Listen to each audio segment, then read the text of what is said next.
told my husband I don't need anyone to watch over me. 2 days later, I came home to my affair tied up. Hi, Redditors. I have a confession to make. I cheated on my husband, and he tied up my affair and beat him up and also ruined my life while at it. Why did I cheat on my husband? It was the work of the devil. I regret doing it now because I've learnt my lesson. The reason why I cheated was such a small thing, and I can't believe it either. Well, I had suspected, or I had thought rather, he cheated on me first, which I was proven wrong, and he decided to hold my leash too tight. Sure, I was married to him, but that didn't make me his dog. I was a human being, so I told him I didn't need him in my business and him watching over me. You guys, my husband found out that I was having an affair and decided to teach us both a lesson. Why did I cheat on my husband? Well, I was tired. I was tired of him telling me what to do and when to do. My husband was a control freak and a things always have to go his way kind of person. I started looking outside because I couldn't deal with that anymore. I fell out of love with my husband and I cheated on him with someone he would never have expected in a million years. His trusted advisor. I cheated on my husband with the person that he trusted the most, and he sent me the divorce papers immediately. It wasn't meant to end up like this. But my ex-husband, I'll call him Richard for the sake of secrecy, was always busy with his political meetings, so I set my eyes on the person who had always been around and asking about my well-being. His friend and legal counsel. This was the person that had advised Richard to go into politics, so while Richard was busy with his campaign, I was sneaking into his friend Paul's fake name bedroom. Paul was everything my ex-husband had stopped being. Loving, caring, loyal, and most of all attentive. Paul came to the house and I forgot all my problems. I didn't mean for it to happen. I regret losing my marriage because my husband had warned me. But when he found out, he was brutal with his revenge. We had a fight, my ex-husband and I. I had told Richard that I was done with putting up fake smiles and him telling me what to do and watching me in case I disgraced him in public and telling me how to live my life. I told him I didn't need him watching over my life because he was literally. He had hired a bodyguard to stalk my whereabouts just because of his political campaign, and I didn't want that. I had already had it up to my neck with him telling me how to talk in public and act whenever we go for events. And the press had been something else. I don't know how I had managed to keep my affair a secret from them and not from Richard. After our fight, I had gone to see Paul, and like always, he made me forget that I was quarreling with my husband. Paul treated me so good I didn't know that was the last time I was going to see him, and I didn't know that 2 days later my life would change and I would regret my actions. I complained to Paul that night and he gave me some good D, and I didn't think about the consequences. 2 days later, I got back home from my nail appointment and walked into an empty bedroom. Like my bedroom was completely emptied of my clothes and personal belongings. It didn't even show any signs that it had been my bedroom before. Perplexed, I had gone down to Richard's office and found Paul tied up to one of the seats with his eyes wide and sweat pouring over his face. My husband had just sat across on his desks with his arms folded. It was like he had been waiting for me all day. There were also pictures on the desk, pictures of me and Paul in a not-so-friendly embrace. There was also one of Paul and I kissing. How had he gotten pictures of us in Paul's house? I had no idea. Or I actually had an idea. The security detail I had thought I had avoided whenever I went to see Paul. I had never actually lost him. He has still been following me and reporting back to my husband. How could I have been so stupid? I got down on my knees and began begging for forgiveness. Everything dawned in front of my eyes and how I was going to lose 10 years of my life, just because I hadn't wanted my husband controlling my life and telling me what to do. And I had fallen into the temptation of another man, and now I was going to lose my husband. My husband wasn't having any of my begging. He called his security details and they carried Paul away. I had no idea where they carried Paul away to, but my husband commanded me to sit and told me that he was going to make my life 10 times harder if I didn't sit and obey what he had to say. I sat like someone had offered me another life. Richard had told me that he was going to still be married to me till he won the election. Then he would think about what he would do to me. He seized all the cards I had access to and all the property he had gotten for me and promised to give them back if I behaved. How did this all start? I had been in a loving relationship and marriage with my husband for 10 years, and I hadn't once looked another man's way. But I got fed up and frustrated with the lifestyle my husband started living. My husband didn't do nice things for me anymore. It was only to pass judgment and tell me how to behave myself and conduct myself and the appropriate things to do and say, and I felt like I was being caged.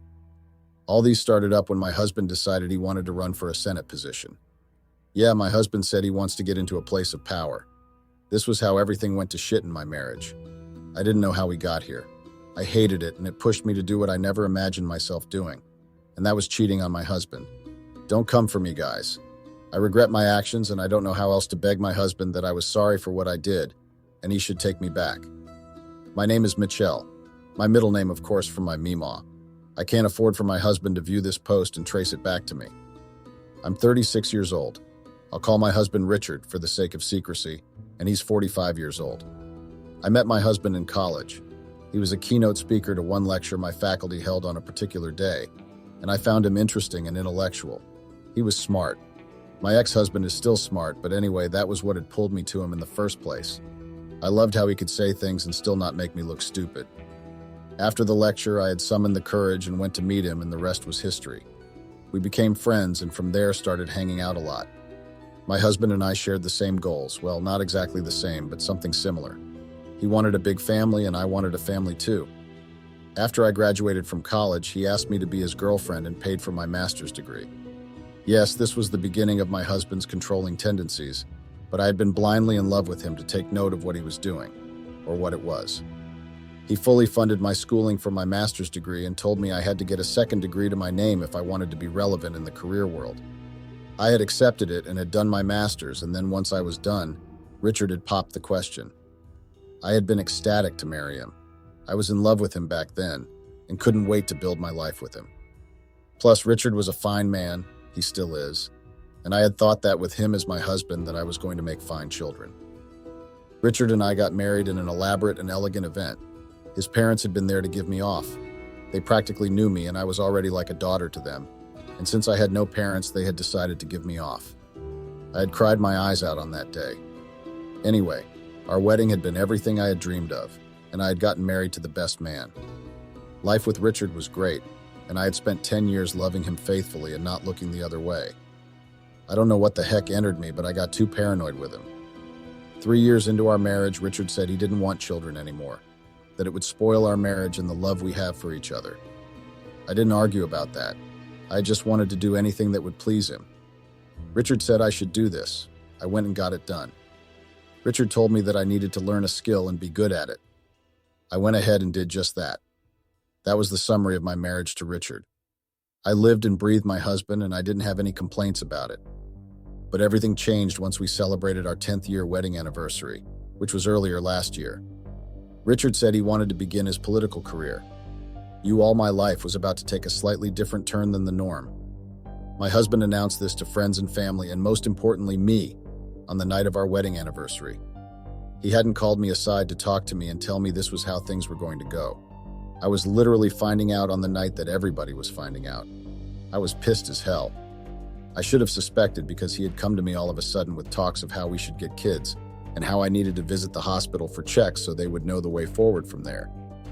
Can you guys imagine that this was the same man that had said he didn't want kids a few years into our marriage? And all of a sudden he changed his mind like a switch of the light. Richard had booked the appointment for me at the hospital and had even accompanied me. And after the test, the doctor was just rattling on and on about surrogacy and donor egg, and I didn't even know my ex-husband had been taking it seriously then. All through our time with the doctor, I had just been wondering what was wrong with Richard, and if he was okay. Turns out I didn't have to guess what was wrong for long because this man announced to everyone on our wedding anniversary that he wanted to go into politics. This had been why he suddenly wanted children, or at least a child, so we could make the picture of a perfect loving family. After our wedding anniversary party, I had confronted him to ask why he hadn't told me of his plans, and Richard said he didn't see any need to tell me as I wasn't funding his career, or was of any other use to him except being the perfect loving wife for the camera. He didn't see the need to tell me because I was unimportant in the grand scheme of things. Over the coming days, Richard's days got so overly busy. I would only get to see my husband when he was rising up from bed and when he was coming in to sleep at night. Sometimes I wouldn't even see him in a day or two, and he would come back the next morning. His secretary was almost always in our house, and with her close proximity and access to my husband, I got jealous. But this wasn't what made me act out. I'm getting to that. I had just confronted my husband about how I didn't like his secretary in my house all the time, and my ex-husband stopped coming home. I had to go to his office to beg him and ask for forgiveness. But I had done that because I had loved Richard, and I still do. However, this was when the seeds of doubt that he was cheating began to plant itself in my mind. How could one spend so much time in the office and not even bother about the wife they kept at home?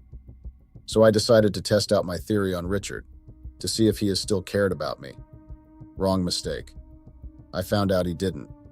Richard didn't care about me except it was affecting his reputation somehow. I started going out more with my friends and spending days out of the house. Richard never called to check up on me. I doubt that he even knew what I was up to during this time, lol. I had fun with my friends and my husband didn't think to ask if I was breathing. I think this was what put in the idea to cheat on him in my head. For one thing, he wasn't asking about me, and he didn't care what I was doing with my life. Plus, I met guys and people. I experienced freedom without my husband on my neck. It was something great. I was having the time of my life without my husband caring. But then I remembered why I had gone on this spree in the first place, to see if my husband cared about me. And no, this wasn't when my affair started up. I was just a woman who loved her husband very much and wanted his attention. But he was so busy with getting his goals that he neglected his wife. And I didn't stick around in good faith, and I have to live with regret. Then the political activities began properly, and our day got filled with a whole lot of campaigning, and Richard's control tendencies hit an all-time high. I want to shock you guys. I was literally told what to wear to each event, and then told what to do, and how I was just to wave quietly by the side of Richard, and smile at everything being said. At first, I was like it was going to be easy. This was what I had thought in my head. I was going to smile and wave for the camera and press, and this was important to my husband, so I was going to do it. Where it all went wrong was when it became too hectic for me to do. I was supposed to do everything by the book, not talk, just smile and wave and attend parties. But no matter what I seemed to do, there was this letdown on Richard's face, like I wasn't good enough or I wasn't smart enough or something. There was this event we attended. It was kind of a party gathering, I think for everyone to get to know each other and their families and whatnot. I attended with my husband, of course, and he warned me not to say anything. Note, he told me not to say anything. I heeded his warning when we got to the party and was simply all smiles and nods. Then I think his opponent in the party, they were contesting for the same position, walked up to us and tried to make small talk. I didn't have any problems with it until the man directed a question at me. He had asked me how I felt knowing my husband might occupy the position he was vying for. I can't mention the position, obviously, for privacy's sake. I stood there because I was trying to obey my husband's words, and the man was looking at me like I was a mute. You guys wouldn't believe my husband had the audacity to shout at me when we got home that night. He couldn't believe he had married a dull woman, and I had to fix up if I was going to be accompanying him to events for his campaign. How would you feel if you had been in my shoes? These had been all the things that built up to me starting an affair behind my husband's back. Another occurrence was when he downplayed me in front of his sister, who I was older than, and told her how if he couldn't get a child from me, he was going to get it from someone else. Now that I think about it, Richard may not have said that, and it could have been his sister just trying to taunt. Well, she was one of the reasons my marriage got ruined. His sister came to stay with us in our house during my husband's campaign period. She was the only family he had left, with his parents dying in a crash some years back. I missed them. They would have helped me beg my ex-husband to take me back. Anyway, Richard told his sister to come stay with us so we could present a united happy family front while we were still working on having a baby. Richard didn't want to go the normal route of having a baby anymore. When I had asked him, he had said that it was time-consuming and he didn't have the time to wait around. He didn't want to adopt either, so Richard had opted for the artificial method, in vitro fertilization. I went ahead with the idea as long as it gave me the child I wanted for so long. We started the process, and I still followed my husband on his campaign activities. This was when I got to know Paul. I know, hilarious, right? I threw away the life I had with a man I had known for 10 years for a man I had just met in a few nights. Feel free to judge me. I met Paul for the first time during one of Richard's events, and we hit it off. He was easygoing and chill and didn't make me feel nervous about attending interviews and the likes. Whereas Richard, on the other hand, I had chalked it up to the stress and pressure to win on my husband, but my heart didn't want to see reason with that fact. Richard began getting a lot of backlash because we didn't have a child yet, and the papers and media channels always prodded him on that fact whenever he went on interviews. I mean, his goal was to be a good leader. What the heck did that have to do with having a child? But we had still been trying out the IVF method. I wanted to carry a baby on my own. We tried the first time, and I lost the baby by the time 2 weeks had rolled over. The press had gotten wind of this, and trust me, they had a field day with it. This made Richard even detach from me more. And then one evening when we had been having dinner, he had shut me down when I had told him I wanted to donate to a charity on his behalf. He was like I should first carry a child and stop disgracing him. I'm sure you understand now why I had to lash out and cheat on him. Well, I should have just talked it out with him and told him, but I decided to seek counsel and friend, especially when his sister had added insult to the injury and told me that if her brother, my husband, had just not married me from nowhere, he could have had a child by now. That had been very hurtful, and Paul had been right there with open arms, so I fell into it. My husband won his party's election and emerged his party's candidate for the position he wanted, and the security got tighter, but I had made it work. And my husband was paying no mind to me, or so I thought. I went to see Paul at least 2 days in a week while my husband was stuck in the office or doing some political gibbery. After the first attempt at IVF, the second attempt, the doctor advised us to go for a surrogate as my body couldn't handle the process of being with child. I had cried that day and my husband had just told me it was okay, and I had to lean on Paul for kindness. I slept with Paul after some time of him being friends with him. I should have stopped it just once and found a way to apologize to my husband, but I didn't. The activities added, and sometimes I wouldn't see my husband for 3 days at a stretch. Paul was always in the house during this time, and one thing led to another. Our relationship turned into an affair. I couldn't risk having the affair in my house, so Paul and I agreed to have it in his house. I began dodging security details and paparazzi all to see Paul, until my husband caught us and I found Paul tied up. You guys know the rest. I hope my husband forgives me because I've learned my lesson. Update. A year later. I'm back with an update. My husband won the position he was vying for. He won it by a landslide. Apparently, that was the only thing to celebrate. Richard divorced me and sent me packing without a dime to my name. I even had to move to another city because he made life difficult for me with the power he got. The surrogate gave him a child and he took full custody of the child. I couldn't even afford to attest him in court because I didn't have the money, and I knew he would dust my behind on the benches of the court, so I respected myself, but I cried. I had been crying a lot, actually, since Richard served me divorce papers. 10 years and nothing to show for it. I hadn't needed to work because he had told me not to, and now I had no work experience. I had no money. He had blocked all access to his accounts, including my savings account. It had been opened in his name. I had nothing. However, what had pained me most was the fact that I wouldn't have any right to my child. Richard knew that was one thing I had wanted since getting married, and he had denied me that, and the smile on his face when he had said that was as devilish as anything. According to him, it was appropriate revenge for almost costing him his political career. It had turned out that Paul was a scam and wanted to get insight to ruin my husband's career, and if my husband hadn't caught him, he would have released my pictures to the internet and then spoilt Richard's career. Because of my stubbornness and paranoia, I had cost myself the one thing I truly wanted and my husband.